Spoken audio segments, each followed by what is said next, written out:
Ikaw kaya, pag niloko ka, hindi ka kaya magagalit. Sabi ng bakuran na ninyo, gawin ninyo. Bakuran natin yan, no?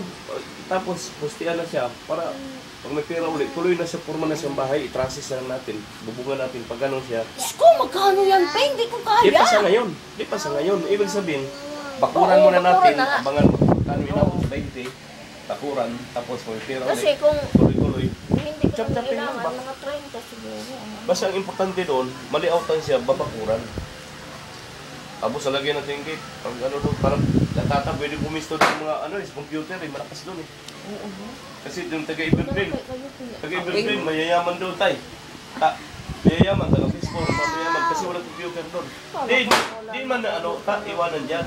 Gawa rin tayo panibagong outlet, bali dalawa. Sabi ko, kala ko, nawala na yung ano ko, pastilan. Awayin ko na doon, buwisit ako. Saban mo ng umaga.